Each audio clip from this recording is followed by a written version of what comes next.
Gênesis capítulo 3, a gente vai ler dos versos 17 a 19, tá?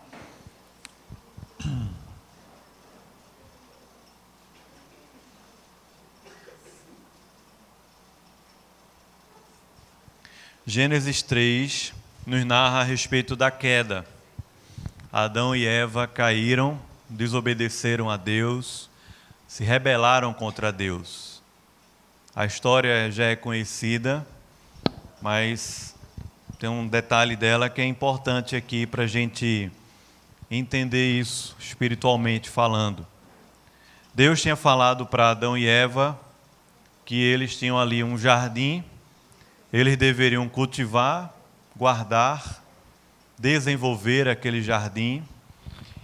Deus falou que havia ali uma árvore chamada de árvore da vida, que perpetuaria aquilo que eles estavam vivendo ali, a perpétua vida de Deus, o fruto daquela árvore que vai reaparecer lá na frente, na consumação dos séculos. Então Deus falou que tem aquela árvore da vida e também havia a árvore do conhecimento do bem e do mal. E a Bíblia diz assim: não coma dessa árvore, não coma do fruto dessa árvore do conhecimento do bem e do mal, porque no dia em que comerdes dessa árvore, vai acontecer o quê? Certamente morrerás. O texto lá no original é morrendo, morrerás. São duas vezes, é uma repetição, né, do verbo morrendo, morrerás. Mas tem uma coisa aqui que eu acho muito interessante. Deus fala para Adão e Eva que se eles comessem, eles morreriam. Mas se eles não comessem, o que é que ia acontecer? Se eles não comessem, o que é que ia acontecer? Eles já estavam vivendo uma realidade que não precisava de uma condicional. Ou seja, se eles não comessem da árvore, eles não iam ganhar uma coisa nova. Não é feito a mãe que diz para o filho, né, dizer assim: se você passar em todas as matérias no final do ano, você vai ganhar um quê? Um Atari.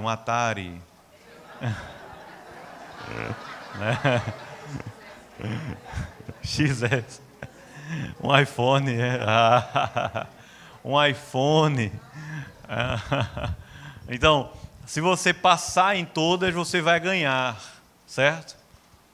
Ou então você diz para o seu filho assim: se você ficar em recuperação, você não vai, você não vai viajar.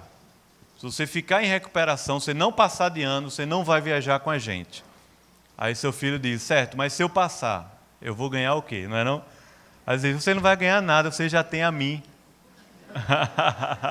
Né? Minha mãe ligou para mim um dia: qual vai ser o meu presente? Eu disse: você já tem a mim. Você acha que valeu essa conversa? Fala isso para sua esposa, né? Não, o presente sou eu. Né? Então, o que Adão e Eva estavam vivendo ali era justamente isso. Deus falou: não coma. Se você comer, você vai morrer. Mas já estava dentro da realidade de Adão e Eva, no jardim do Éden, a presença abundante de Deus, a plenitude de Deus. E Adão e Eva não precisavam de uma motivação para amar a Deus ou para não comer do fruto. Eles já tinham a Deus. Eles já viviam essa realidade. Eles não iam ganhar um prêmio, eles já tinham o prêmio. É diferente.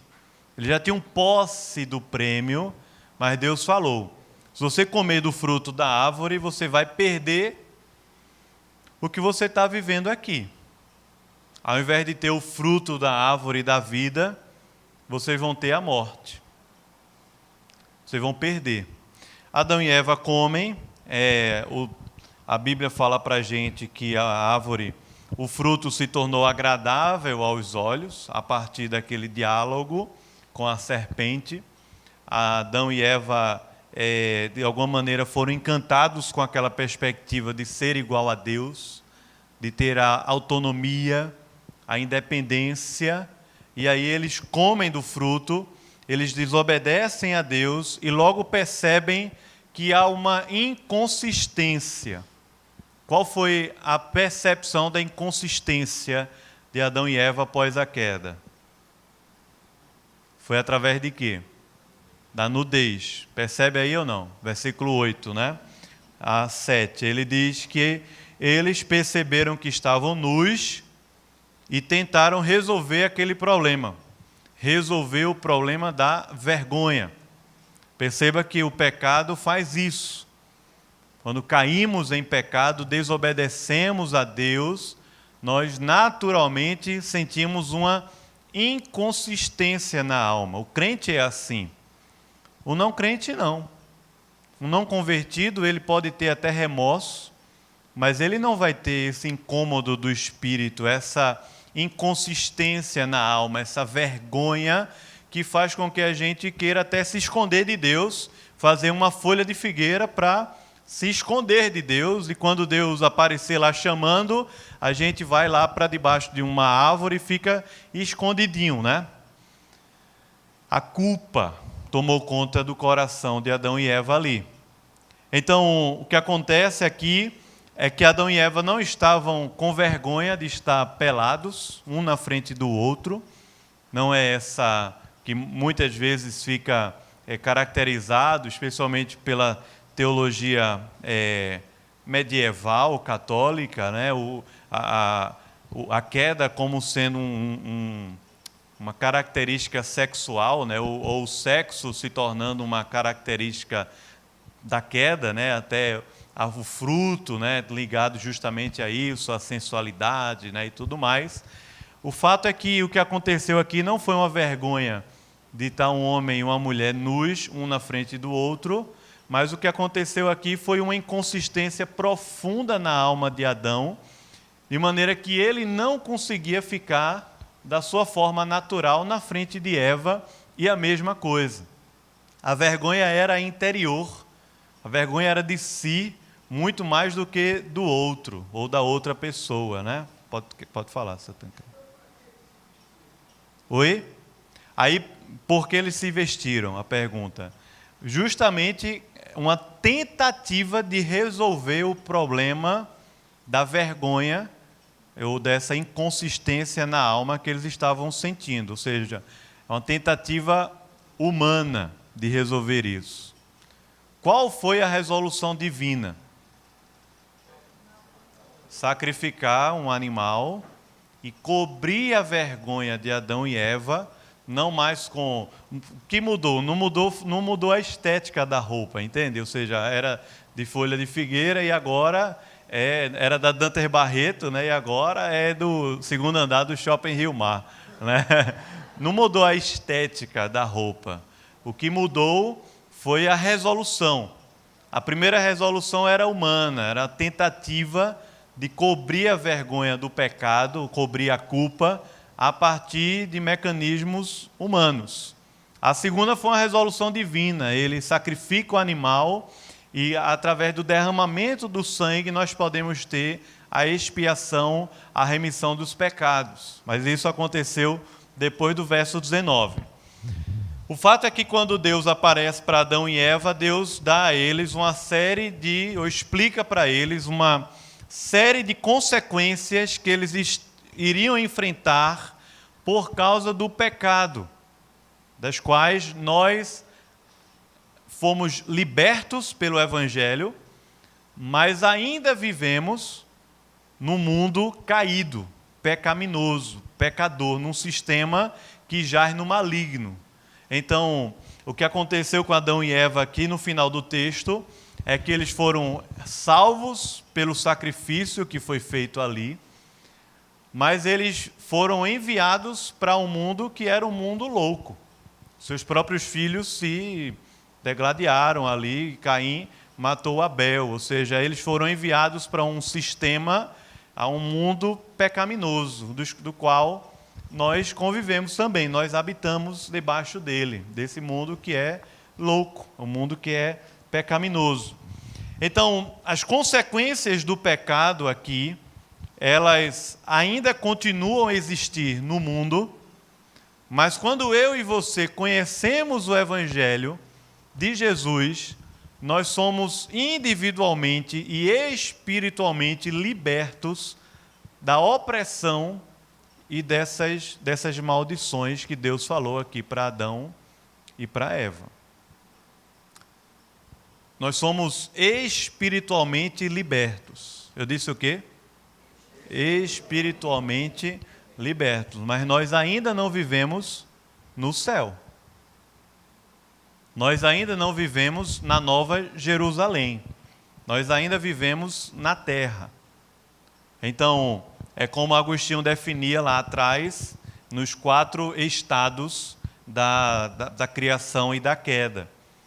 Dizia Agostinho que antes da queda, Adão podia pecar e podia não pecar. Antes da queda, Adão podia pecar, não que ele podia porque ele tinha permissão, entenda bem, ok? Mas ele tinha possibilidade, aquilo que nós chamamos de livre arbítrio, né? Tem até uma figurinha de Martinho Lutero que diz o livre-arbítrio não existe, mas o choro é livre, né? Já viu essa? Tem um negócio aí. Então, eles tinham ali o livre-arbítrio antes da queda, podiam pecar, podiam não pecar. Após a queda, Adão e Eva não podiam não pecar mais. Porque eles já nasciam, nós já nascemos em quê? Em pecado. Não podemos não pecar. Com a redenção do Evangelho de Jesus no coração da gente, nós fomos libertos do pecado e podemos não pecar. Ou não? Podemos não pecar. Mas quando estivermos com o Senhor na glória, o que é que vai acontecer lá? Você vai querer pecar e não vai conseguir, é assim? Você não vai nem querer. Não pode pecar.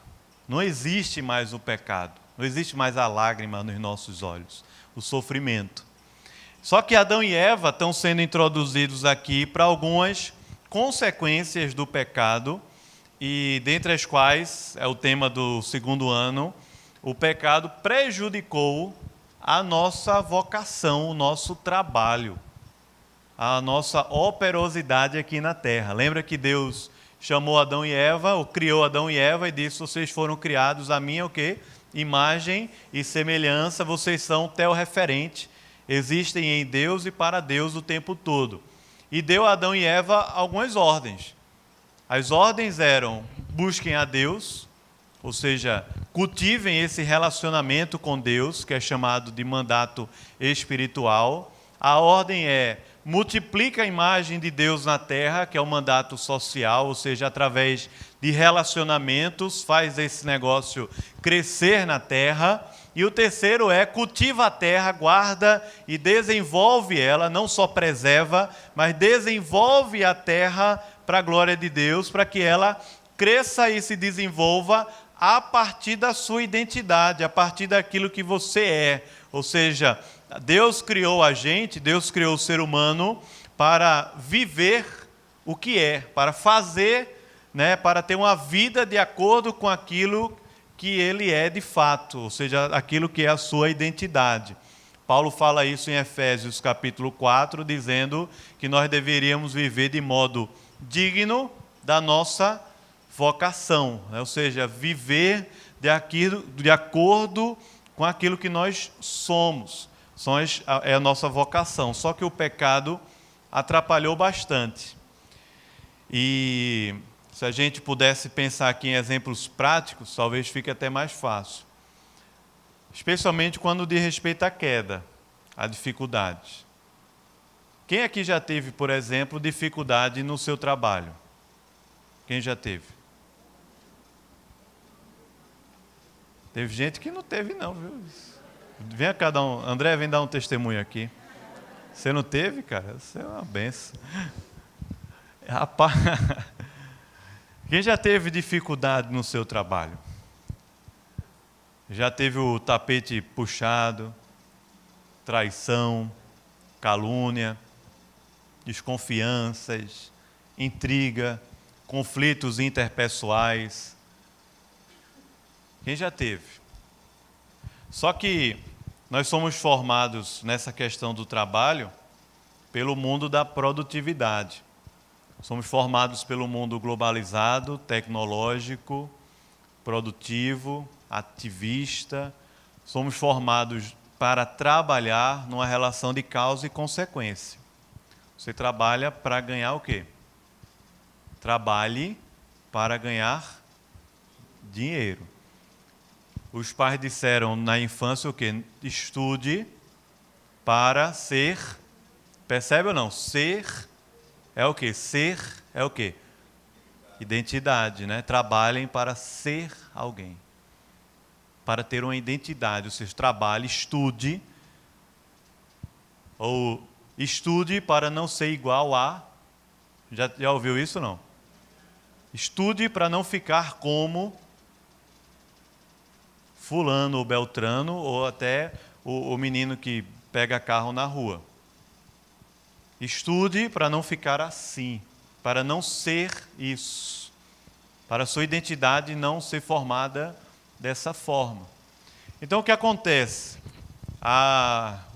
O que Adão e Eva ouviram da parte de Deus, nos versículos que estão aqui no slide, é justamente o que a gente vive na prática. O que a gente vive na prática. Nós somos formados numa perspectiva de trabalho mundana. E às vezes é interessante, porque é mais ou menos assim. A gente é formado na igreja para buscar a Deus e vir e trabalhar na igreja de domingo. Vir à igreja no domingo, trabalhar no ministério no domingo e participar e ter vida devocional, cultivar o coração para Deus e tudo mais. Mas o resto, quem forma é o mundo.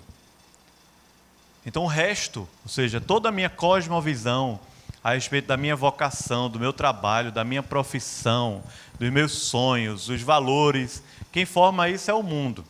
Quem forma isso é o mercado de trabalho. Quem forma isso é a sociedade, quem forma isso é a internet, é o seu professor, é a escola, é a faculdade, é o curso que você faz. Ou seja, a gente busca a Deus, aprende a buscar a Deus, aprende a ter devoção na igreja, só que a gente aprende a trabalhar como as pessoas do mundo.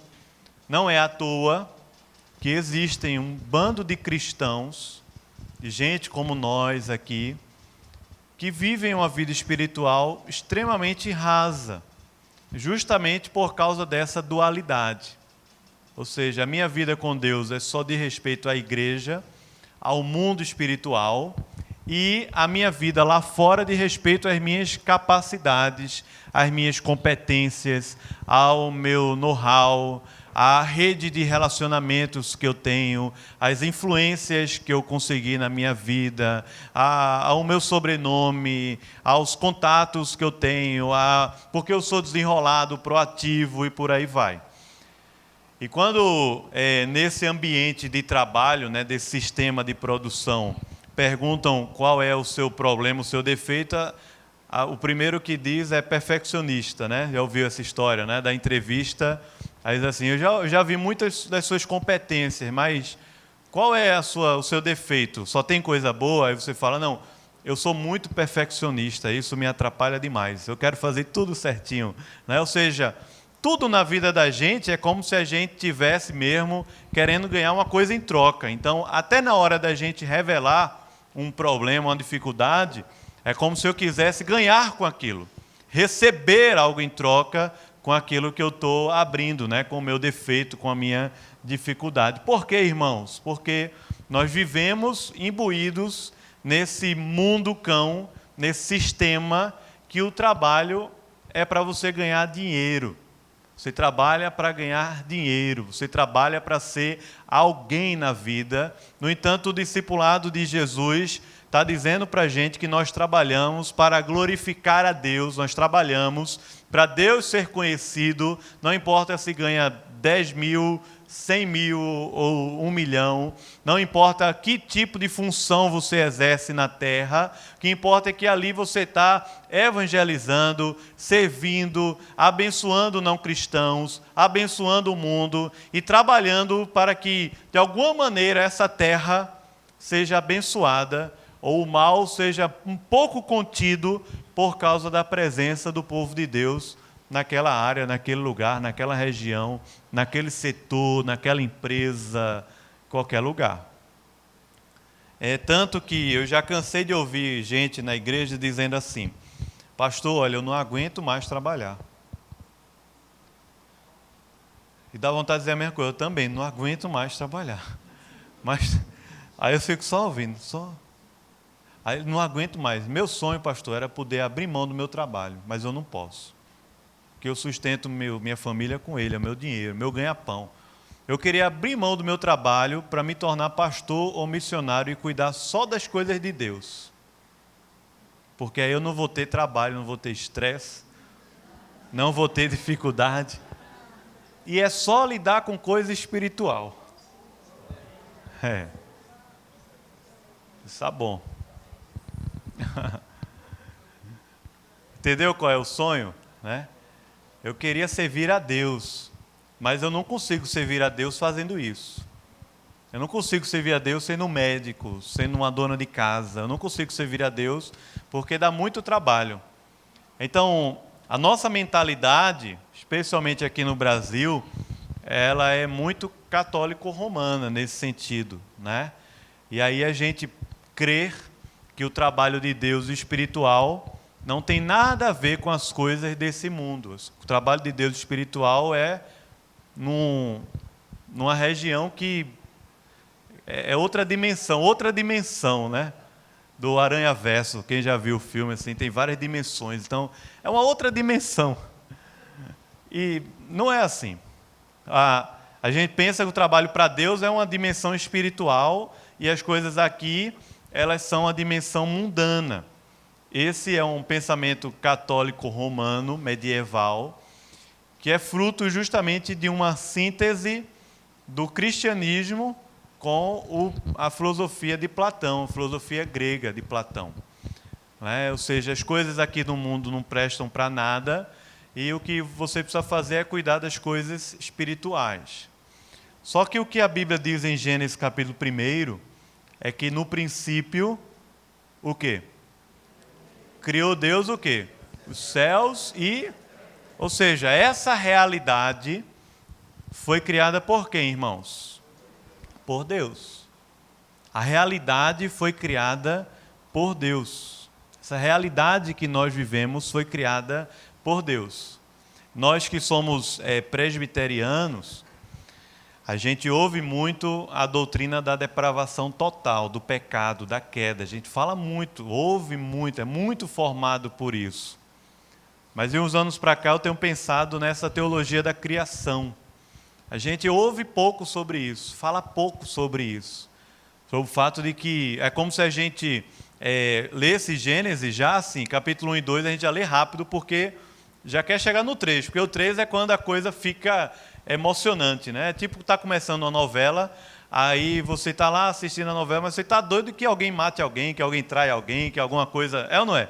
Você está doido que aconteça um negócio catastrófico, né? Está vendo lá o Big Brother, mas está doido que vê o pessoal... Deixa para lá esse exemplo. Mas, entendeu, né? Ou seja, você está doido para ver sangue, ver uma coisa ruim acontecer, para agora a coisa ficar animada. E Gênesis capítulo 1 e 2 está mostrando para a gente que Deus ama, que Deus está interessado na criação e que Deus estabeleceu propósitos para o ser humano aqui nessa criação que eu e você vivemos hoje dentro dessa realidade espiritual por causa de Cristo. Ou seja, com o Evangelho de Jesus foi colocado dentro de nós um novo homem, teu referente, firmado em Deus, santificado por Deus, justificado por Deus, glorificado por Deus, para viver aqui na terra para Deus, e não para nós mesmos, ou para o mundo que cerca a gente, ou para o maligno que anda em derredor querendo destruir a vida da gente. Então, isso é uma coisa que você precisa aprender hoje, e eu também, é que nós não trabalhamos para ganhar dinheiro. Amém? Você não trabalha para ganhar dinheiro. Não trabalha. Aí você diz, e quando o sindicato faz greve por causa do salário? O que é que você faz? Eu tenho o meu sindicato, viu? Professor, os pastores. Quando o sindicato faz greve, quando o patrão não paga o salário em dia. Uma vez eu estagiei, quando eu estava na faculdade no governo, passei meses sem receber, eu tinha que ter, não tinha nem passagem para ir dar aula lá no córrego do Curió, descia 120 escadas, passei meses sem receber e indo dar aula lá, não sei como. Às vezes eram meus alunos que ajudavam até lá, de alfabetização de adultos, né? Sem receber dinheiro. Como é que a gente trabalha sem receber dinheiro? Quando o salário está atrasado. Como é que fica o ânimo da gente quando dá dia 5 do mês e você já olhou 45 vezes o aplicativo do banco e o dinheiro não caiu, hein? Chega, trava o celular. Você já olhou tanto naquele dia, né? E aí, como é que a gente trabalha, irmão? Quando o dinheiro não vem. Quando está ganhando menos. Está ganhando menos. Essa semana eu descobri que eu estou ganhando menos. Rapaz, fiquei muito chateado. Vocês estão pensando que eu estou falando da igreja, né? Eu trabalho na igreja full time, né? Eu sou integral, todos nós pastores, né? Mas a igreja me abençoou para eu poder dar aula também. Eu dou um turno de aula. É pouco que eu ganho lá na escola. Eu amo dar aula, assim, é um ministério para mim. Mas qualquer pouquinho que entra é uma benção, fala a verdade. Quem vive de aluguel ainda mais. Aí, quando eu descobri essa semana que eu estou ganhando menos. E não é pouquinho não, é um valor considerável. Rapaz, está errado esse negócio. E o ânimo para trabalhar, hein, irmão? Tem nada errado não, eu não fui diminuído nem demitido, é porque salário de professor tem umas coisinhas lá dentro, quem é professor sabe. De repente aquelas coisinhas não vão embora, né? Aí eu disse, cadê? Falando de um exemplo prático, aconteceu essa semana. Irmãos, entende o que é ou não? A gente não trabalha por causa do dinheiro. Não trabalha para ganhar dinheiro. Não servimos a Mamon. Nós servimos a Deus. Se a gente entende isso, isso é um testemunho assim que pipoca mesmo no mundo. Cristãos que estão envolvidos no mercado de trabalho, mas não para ganhar dinheiro, para honrar a Deus. Não para viver o toma lá da cá. Um dia eu fui traído no meu trabalho, assim, tentativa de puxar o tapete. Eu tenho que citar aqui os exemplos da escola, né? Na escola eu uso os exemplos da igreja, é brincadeira.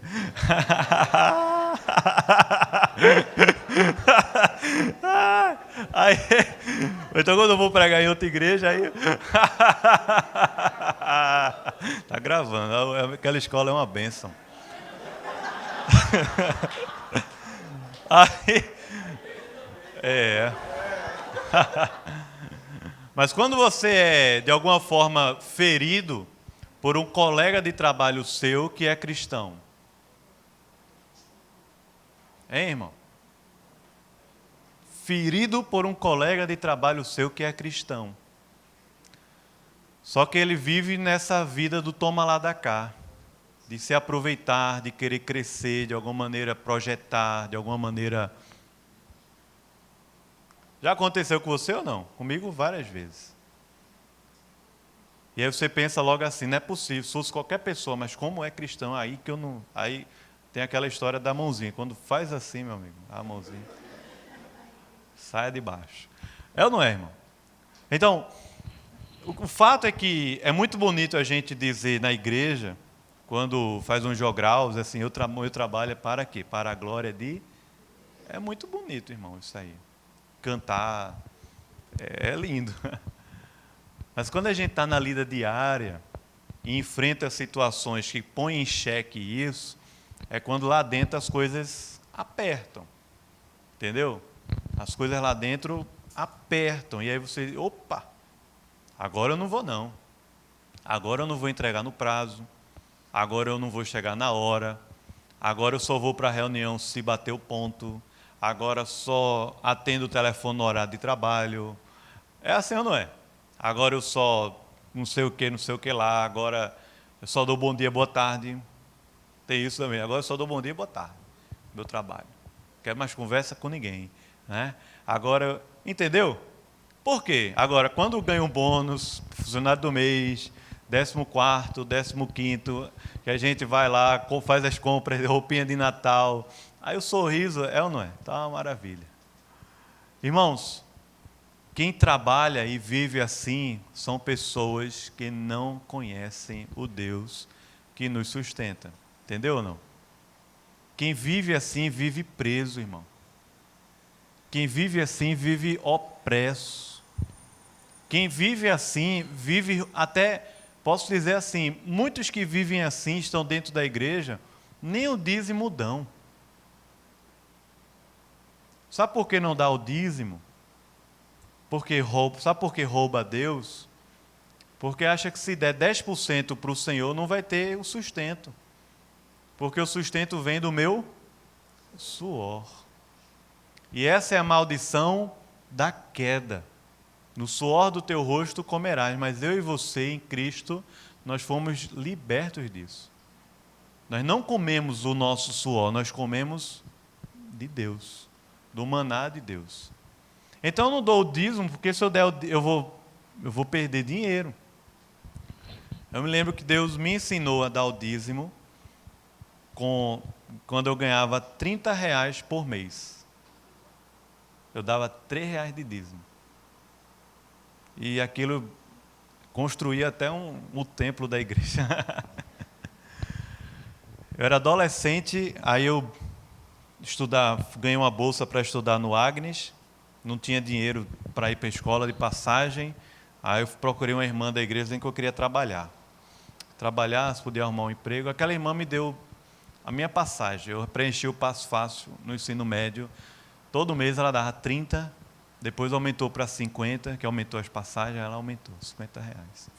Eu tirava o dízimo R$3 e botava meu passo fácil lá, R$27 para ir o mês todo para o Agnes e voltar e tudo mais. Pequenininho, é ou não é? O que é R$3? Mas é didático, é pedagógico. É pedagógico. Hoje que eu ganho 30 milhões, o que acontece? Amém? Aleluia. Então, veja, é pedagógico. Quem sustenta a gente é Deus, a gente não trabalha para ganhar dinheiro. Então a gente rouba a Deus no dízimo. A gente se compromete com o trabalho a partir do quanto a gente ganha. A gente se valoriza, né? Aprende a valorizar as pessoas de acordo com o que elas ganham. Ou a gente se sente valorizado no trabalho por causa do salário, das gratificações, das bonificações. A gente vive nessa era da rede social e aí a gente vê pessoas da nossa própria área de trabalho que estão no topo. Então a gente o tempo todo está querendo chegar no topo, está o tempo todo projetando a nossa vida, porque quando a gente chegar lá, e o fato é que a vida vai passando, e a gente nunca chega lá, e quando chega lá, tem uma coisa ainda maior. Porque é uma prisão, irmãos.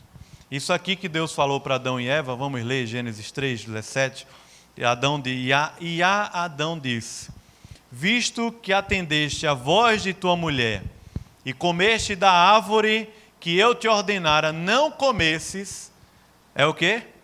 Maldita é a terra por tua causa. Em fadigas obterás dela o sustento durante os dias da tua vida. Ela produzirá também cardos e abrolhos, e tu comerás a erva do campo. No suor do rosto comerás o teu pão, até que tornes a terra, porque dela foste formado.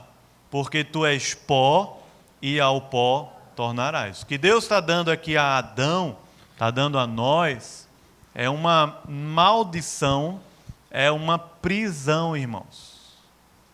Quem vive debaixo dessa maldição vive escravo, vive preso. O apóstolo Paulo traduziu isso com a palavra muito usada hoje em dia, que é felicidade. Ele fala, se a nossa esperança em Cristo se limita apenas a este mundo, nós somos o quê? Os mais infelizes. 1 Coríntios, capítulo 15. Os mais infelizes de todos os homens. Ou seja, se a nossa esperança em Cristo está ligada a essa terra que está amaldiçoada, ou seja, ela está lutando contra nós, o tempo todo ela está lutando contra nós, contra a produção.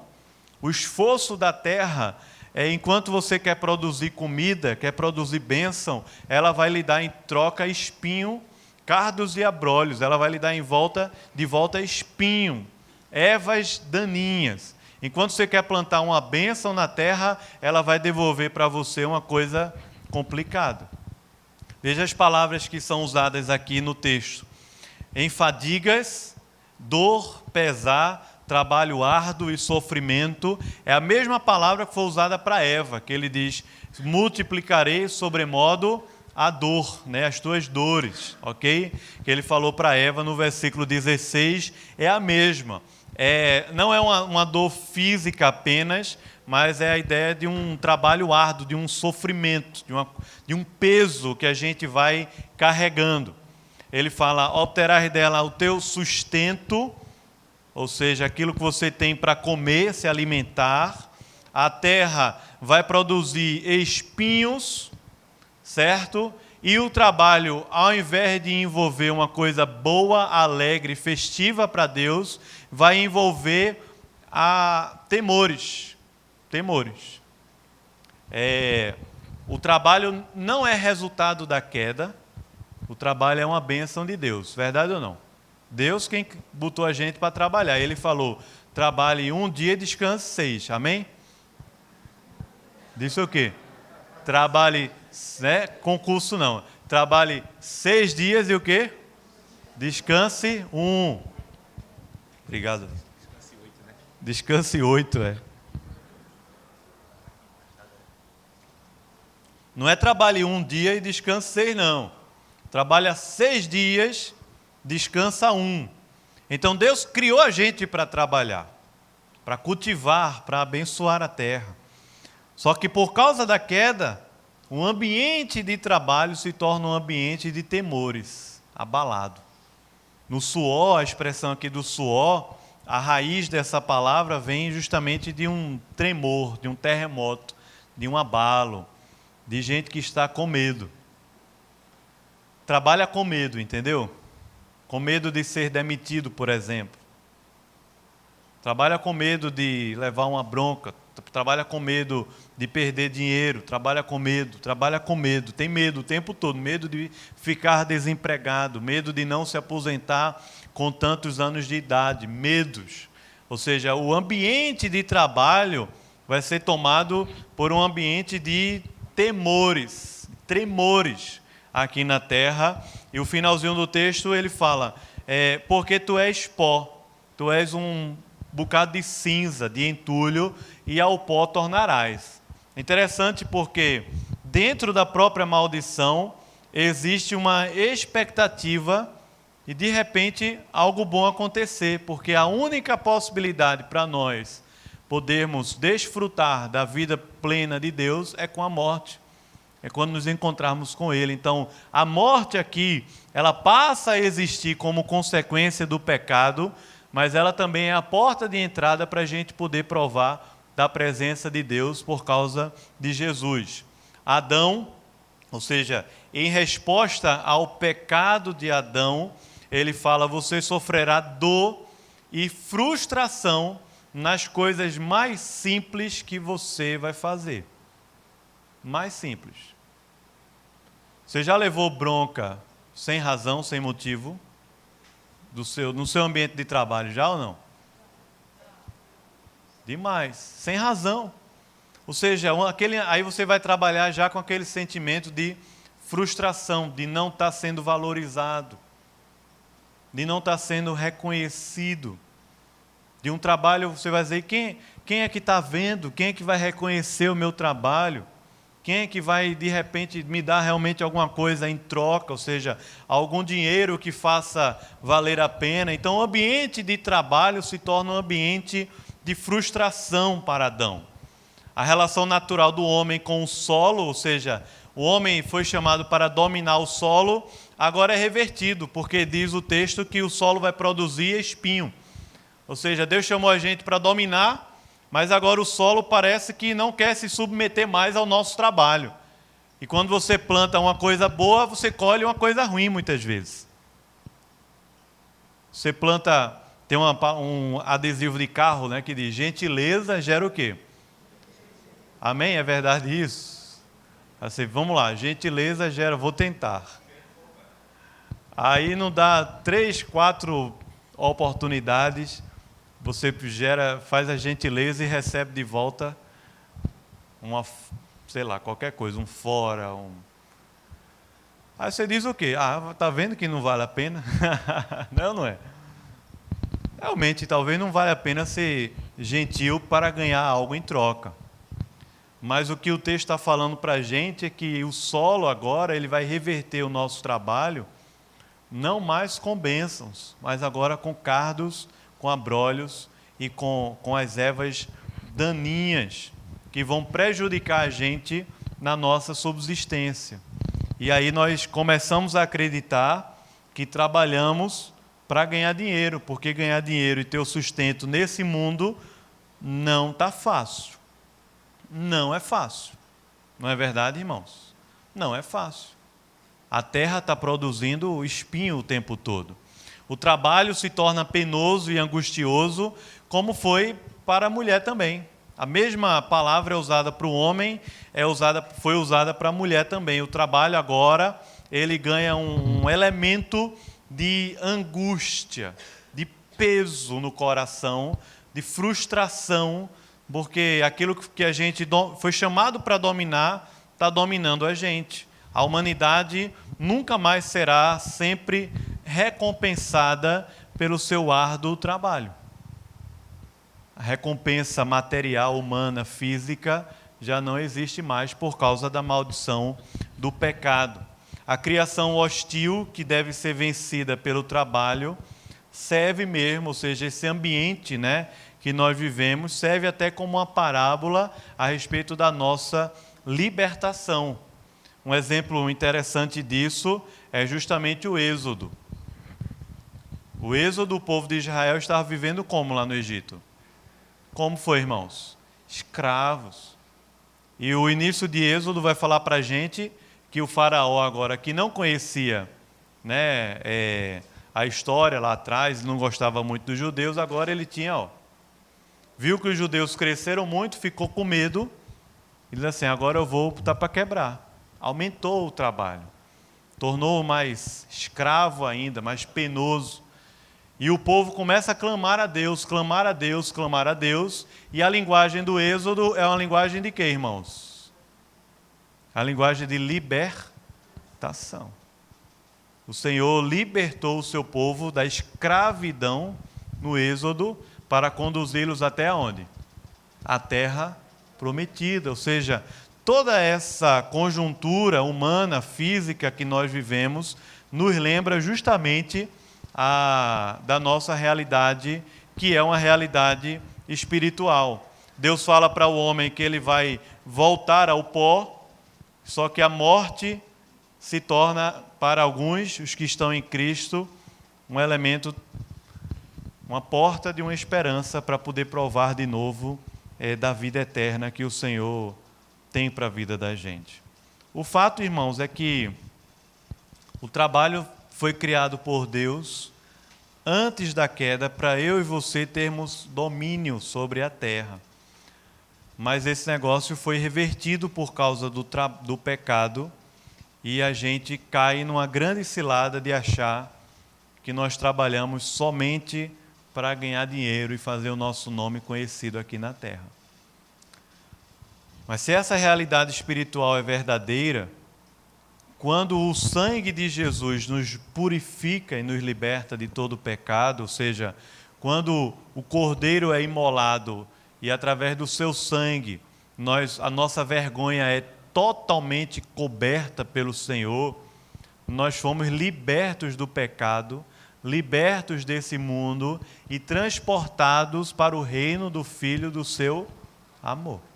Ele nos libertou de onde? Do império das trevas e nos transportou para o reino do Filho de quem? Do seu amor. Nesse processo, o apóstolo Paulo fala, quer comais, ou seja, nas coisas mais básicas e elementares, façam isso para o quê? Para a glória de Deus. Agora você imagina você imagina o impacto que a sua empresa, que o seu chefe, que a cidade de Recife não vai ter quando tiver os crentes, ao invés de estar trabalhando para ganhar dinheiro, está trabalhando por causa da sua teorreferência, da sua identidade. Não está trabalhando para ter autoafirmação, mas está trabalhando por causa da mansidão e da segurança que tem no seu coração. Não está trabalhando para alcançar o topo, mas está trabalhando para servir, para lavar os pés das pessoas que estão ao seu redor. Não está trabalhando para buscar glória e reconhecimento humano, mas está trabalhando para que a luz de Cristo brilhe através da nossa vida naquele lugar que a gente está. Como o próprio Senhor Jesus falou, ele disse, vós sois a luz do quê? Do mundo, vocês são o sal da terra, assim também brilhe a vossa luz diante dos homens, para que vejam as suas boas obras e glorifiquem ao Pai que está nos céus, no Sermão do Monte. Isso é um impacto ou não é, irmão? Mas isso aqui não vai ser um impacto se a gente só vestir uma camisa e botar assim na camisa, Deus que me sustenta, e vai trabalhar assim. Ou um broche, né? Quer depender de Deus, pergunte-me como, o cara bota, né, no broche lá. Né? Ou seja, agora eu estou, entendeu? Vestir a camisa, aí vai lá para o patrão e diz assim, eu não trabalho para ganhar dinheiro, eu estou aqui porque Deus quer. Aí o patrão diz, e Deus falou que você também tem que ir embora. Né? Entendeu? Não para ser orgulhoso ou arrogante, mas para ser humilde, para servir, para trabalhar. Porque quando trabalhamos para Deus, nós entregamos todo o nosso trabalho para Deus. Se eu tenho um projeto, esse projeto é de Deus. Se eu tenho uma prova para fazer, é de Deus. Se eu tenho uma cirurgia, é de Deus. Se eu tenho uma pilha de prato para lavar, é de Deus. Se eu tenho demandas acadêmicas, é de Deus. Se eu tenho ordens a executar, é de Deus. Se eu tenho uma faxina para fazer no meu trabalho, é de Deus. Se eu tenho que lavar o banheiro que o meu chefe acabou de usar e deixou lá tudo sujo, é de quem, irmãos? É de Deus. Se eu tenho estagiários que estão lá fazendo coisas erradas, e vocês assim, estagiário não. Também é de Deus, eu estou ali para servir. Servir. Porque nós não trabalhamos para ganharmos dinheiro. Aí eu queria terminar olhando lá de novo para Mateus capítulo 6. Abra lá, por favor. Mateus capítulo 6. Desmistificando o trabalho como um ganha-pão.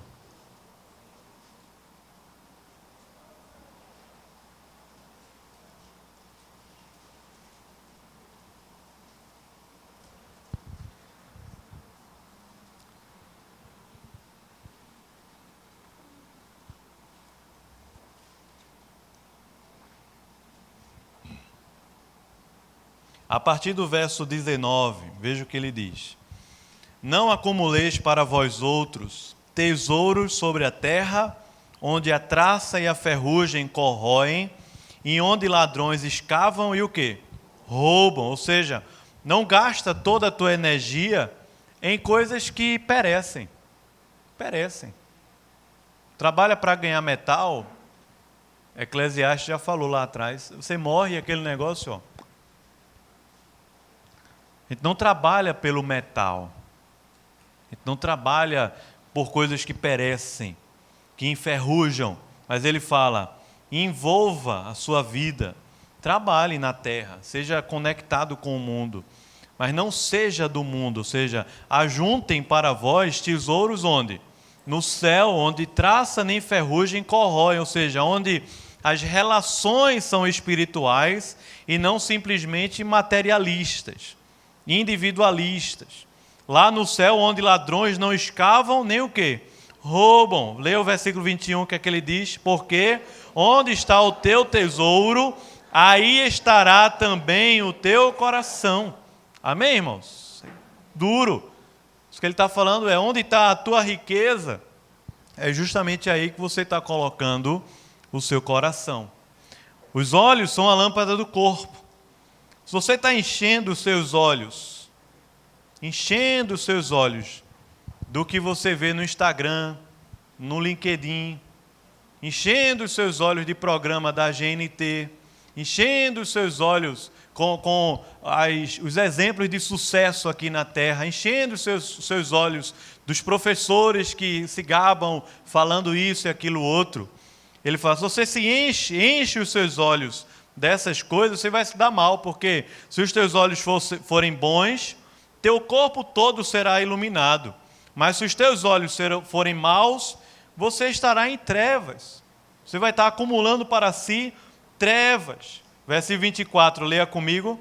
Ninguém pode servir a dois senhores, porque ou há de aborrecer-se de um e amar ao outro, ou se devotará a um e desprezará o outro. Não podeis servir a Deus e a quem? A Mamon, a um ídolo chamado riqueza, dinheiro. Pode servir a Deus e ao dinheiro. Quando Elias estava lá no monte, Monte Carmelo, ele disse, vocês vão servir a quem? A Deus ou a Baal? Se Baal é Deus, serviu. Se o Senhor é Deus, serviu. Jesus está falando isso aqui. Não posso servir a dois senhores.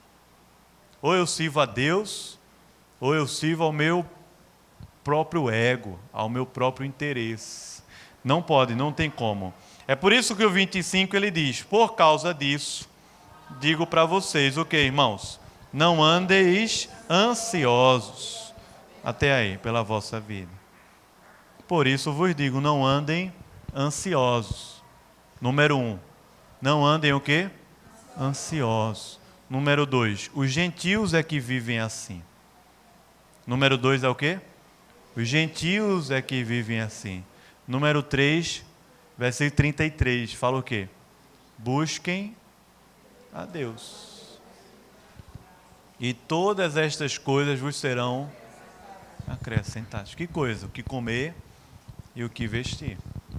Não sei, irmão, se a gente vai ter uma aposentadoria gorda. Mas muito maior do que uma aposentadoria gorda, uma casa de praia, uma vida de sucesso, muito maior do que uma plateia para nos aplaudir, são os tesouros que a gente pode ajuntar no céu, irmãos, que lá traça nem ferrugem corrói. Nada. Não andeis ansiosos, os gentios é que vivem assim, busquem a Deus. Busquem a Deus. Amém? Ficou alguma dúvida? Sei lá, eu falei muito aqui. Não fiz muita pergunta também. Mas se ficou alguém que quer complementar, também pode falar, tá bom? Senão a gente ora.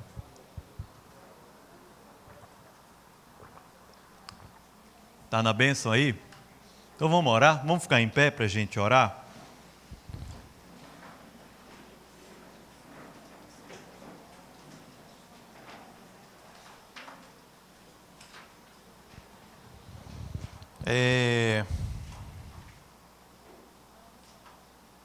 Vamos orar?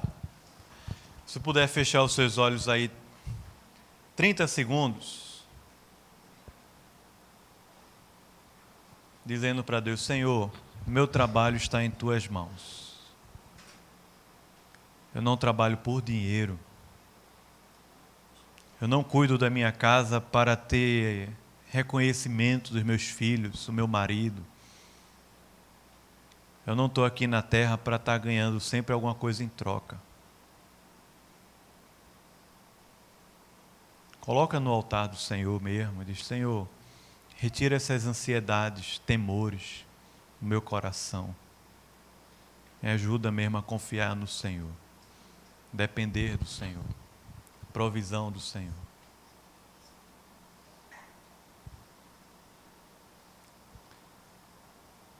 Pai, muito obrigado, Senhor, por esse tempo aqui com meus irmãos, poder lembrar dessas coisas que norteiam o nosso coração a respeito da nossa vida prática, da nossa vocação, aquilo que a gente está vivendo o dia todo aqui na terra, Senhor. Convivendo com pessoas que vivem paradigmas tão diferentes, pensamentos tão diferentes. Alguns até que estão dentro da igreja, mas com a mentalidade do trabalho e da vocação tão mundanos, tão perdidos. Ó Senhor, a começar em nós aqui, Pai.